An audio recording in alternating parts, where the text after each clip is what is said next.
Chapter 1.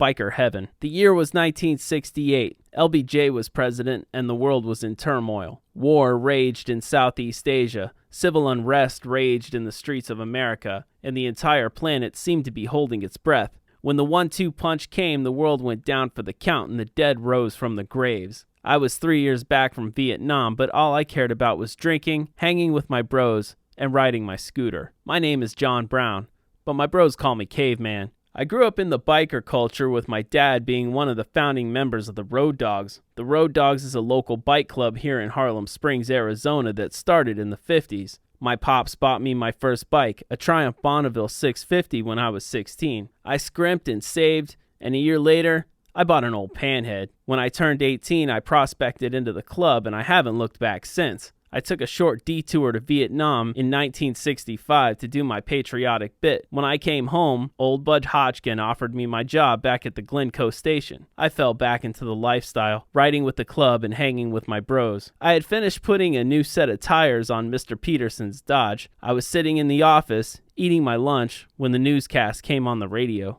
We interrupt this broadcast for a special news bulletin.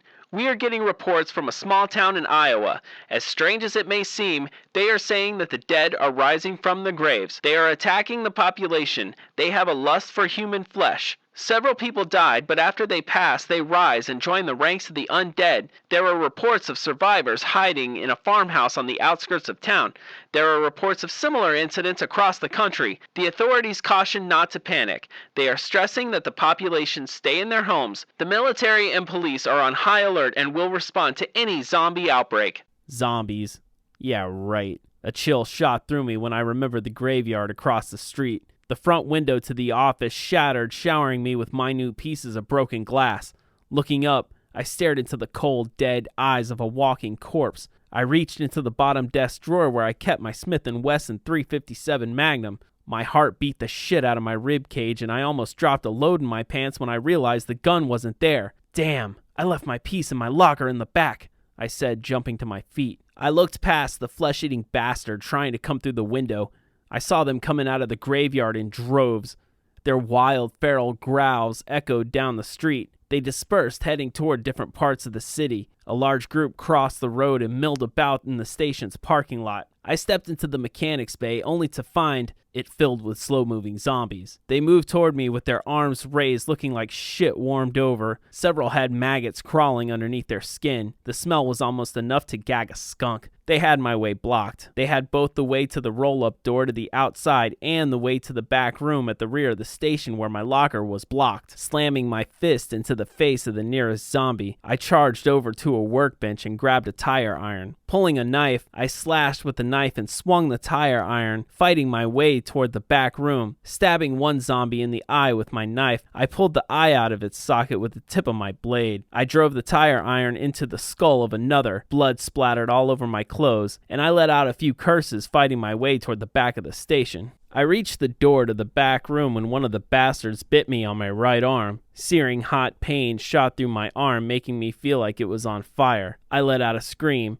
drove my blade through the undead thing's face, and watched it fall to the ground. Fumbling with my keys, I dropped them to the ground and let out another curse. After scooping up my keys, I unlocked the door. I ran into the back room feeling the sharp nails of a zombie on my back, slammed the door, and then locked it. I unlocked my locker and grabbed my .357.